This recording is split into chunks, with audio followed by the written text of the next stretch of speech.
La CUP té la paraula, Ivan. Gràcies.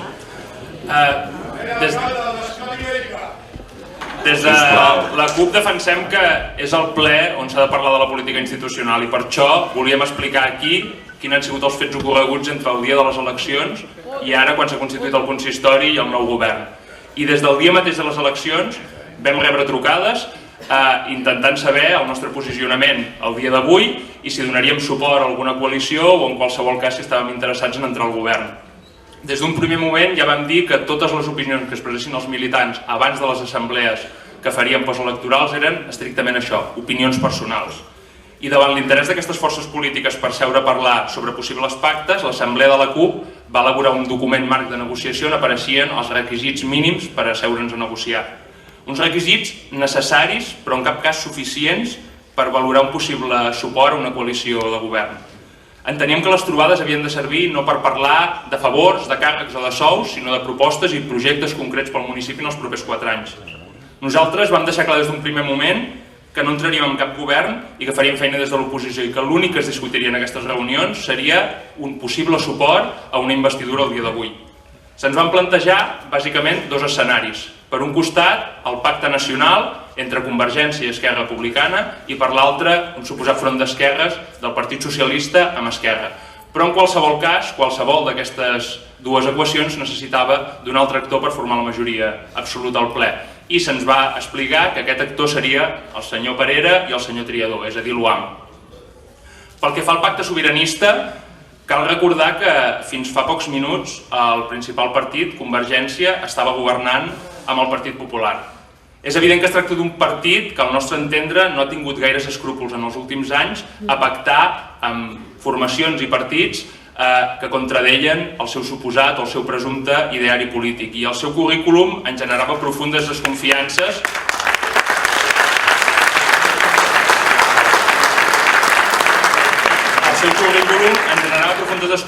perquè fa el compliment dels compromisos que van presentar-los. Els mateixos que volien eliminar els càrrecs de confiança eren els que els havien utilitzat com a part fonamental per bastir pactes de govern a les anteriors mandats. Els mateixos que es declaraven sobiranistes havien permès que es despengessin estelades utilitzant treballadors públics. I per tots són coneguts els intents d'última hora per aferrar-se a la poltrona. Quina credibilitat podien tenir per nosaltres aquest partit per iniciar una nova etapa al poble i trencar amb les velles dinàmiques. Pel que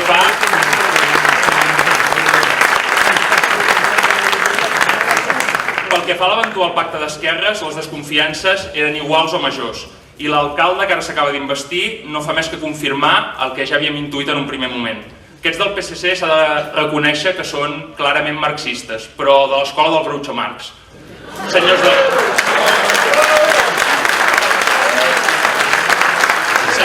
CUP, aquí tenen els nostres principis, però si no els interessen, o si no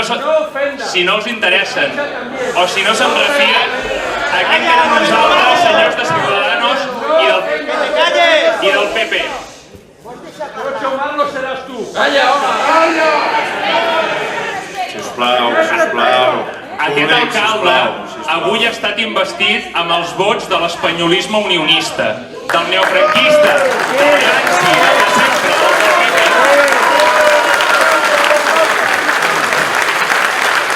Però també molt de Ciudadanos, aquest lloc disfressat amb pell de xai fins fa poc temps. Però aquest mateix alcalde fa tot just una setmana ens prometia que estava disposat a anar a la presó per desobediència civil després del 27S.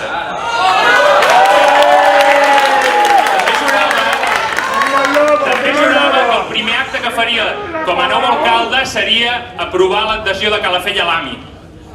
Ara es compromet a respectar la sempiterna Constitució espanyola i a promoure l'ús del català a l'administració local, com si hi hagués algun problema amb l'ús del català a Calafell.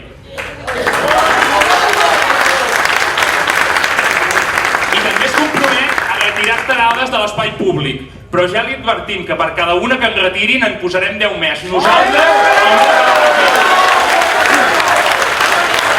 i serem el públic, no ens enfonsarem. Quina credibilitat pot tenir aquest partit per iniciar també una nova etapa al poble i trencar amb les velles dinàmiques? Però en totes dues travesses, tant el front sobiranista com el d'esquerres, hi havia dos elements indispensables per sumar majoria absoluta. Per una banda, Esquerra, que des d'un primer moment ens va deixar molt clar que entrarien de forma innegociable en qualsevol govern, fos amb el PSC o amb Convergència. En tot moment van considerar que la CUP havia d'estar al servei d'un d'aquests dos pactes, que clarament els assegurava el càrrec. Han volgut creure que érem els seus majordoms, menystenint les nostres pròpies formes de funcionament assembleàries. Alhora, tant Esquerra com Convergència i el PSC van considerar en tot moment que l'UAM havia d'estar dins l'equació per sumar, sense qüestionar-se mai si era un partit que duria a terme polítiques d'esquerres o sobiranistes o que simplement les comprenia. I a la vista dels fets, el que està clar és que l'UAM no pensa ni en clau sobiranista ni d'esquerres, sinó només pensa on la seva mentalitat de dinosaures polítics arriba. La cadira, els favors, els càrrecs a dit. En definitiva, convertir l'Ajuntament en la seva empresa de col·locació.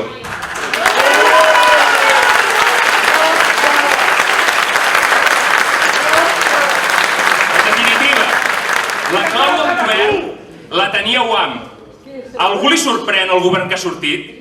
La veritable sorpresa per a alguns ha estat descobrir que de partits mercenaris n'hi ha més d'una que la FEI, n'hi ha uns quants. Tu també!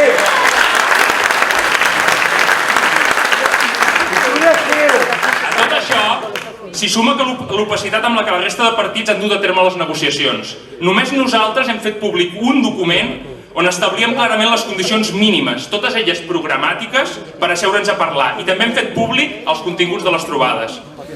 Per què no sabem el contingut de les reunions entre els altres partits? Quins són els compromisos reals que sustenten aquest matrimoni de conveniència? Un vell refrany italià diu que aquell que calla ho pot fer per dos motius, perquè no té res a dir o perquè amaga un secret inconfessable. A vegades, però, poden ser les dues coses.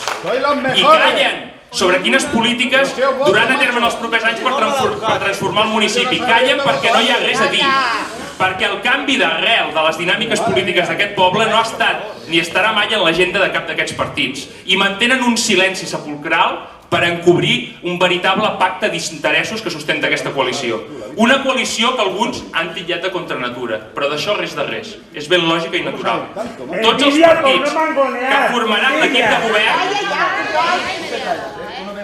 Tots els partits que formaran l'equip de govern tenen en el frontispici del seu edifici polític un mateix missatge. Tot pel càrrec, tot pel sou, tot per recuperar o seguir mantenint quotes de poder. I n'hi ha que encara creuen que la correlació de forces al ple hagués permès un pacte diferent. I si per diferent entenem només el canvi d'algunes sigles, potser podia ser creïble fins fa uns dies. Però ara ja ni això. L'UAM, peça indispensable en qualsevol de les altres travesses, ens ha recordat de nou que estan al mercat i s'ofereixen el millor postor. Igual que tu! Potser sí...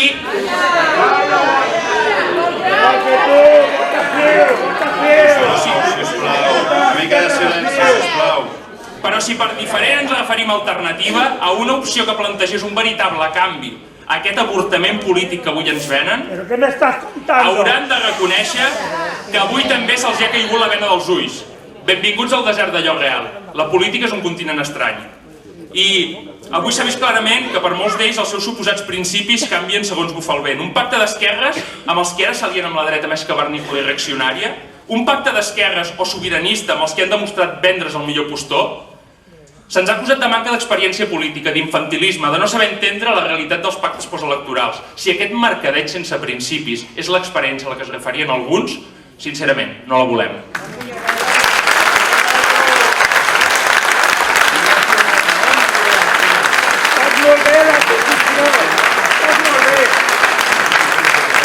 Hem arribat per canviar radicalment, des de l'arrel, els continguts i les formes de fer política d'aquest poble. I ja advertim al nou govern que no compti amb una oposició plàcida com han tingut altres governs en el passat. Analitzarem amb lupa cadascun dels acords, totes les decisions, i presentarem batalla quan es manifesti la part més fosca, el ventre de la bèstia d'aquest nou pacte.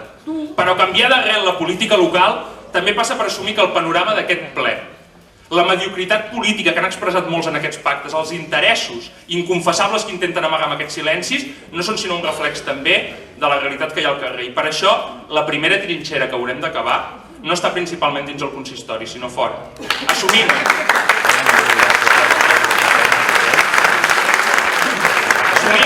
ens queda molta feina per fer, però no els despatxos. No podem creure que com per art d'encantament aconseguirem tancar acords que transmutin la naturalesa de molts dels personatges que encara dominen la política local, sinó picant pedra, fent veure a molta gent que confien en els mateixos una vegada i una altra no es poden esperar resultats diferents.